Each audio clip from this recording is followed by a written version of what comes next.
Je vous ai proposé de partir aux sources de l'intelligence collective dans la vie et au sein des êtres vivants qui nous entourent.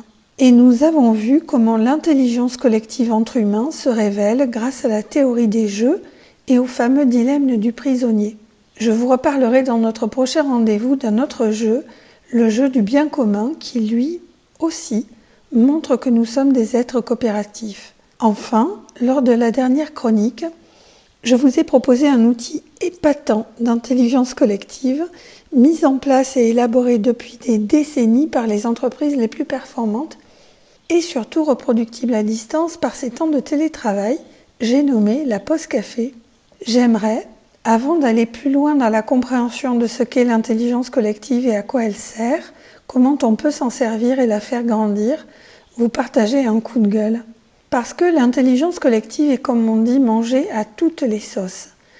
On en parle dès qu'on veut souhaiter que les foules soient intelligentes, autrement dit, qu'elles fassent les choix préconisés par les auteurs de ces phrases, ou que les groupes soient plus productifs, plus joyeux, plus performants, moins râleurs, moins feignants.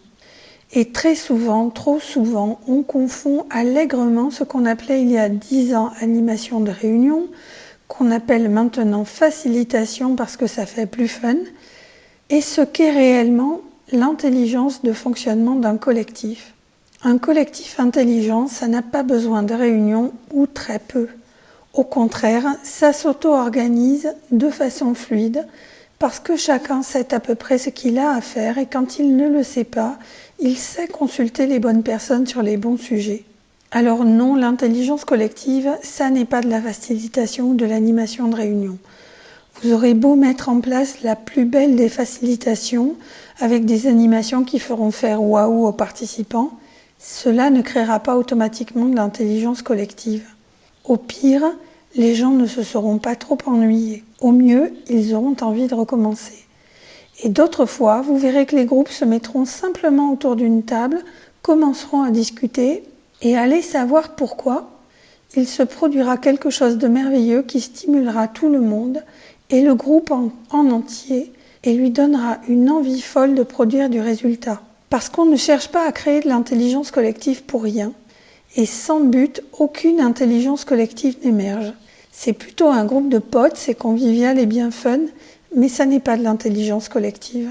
L'intelligence collective émerge parce que le groupe partage un but, des objectifs, et que chacun dans le groupe est au service de cette vision partagée. Au passage, nous venons de nous dire deux choses très précieuses et essentielles pour développer l'intelligence collective dans une entreprise, une association ou n'importe quelle organisation. L'autonomie est une des briques fondamentales de l'intelligence collective.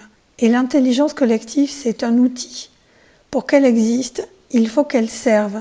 Comme une voiture, il ne sert à rien d'en avoir une si tu n'as nulle part où aller. Eh bien, l'intelligence collective, c'est pareil.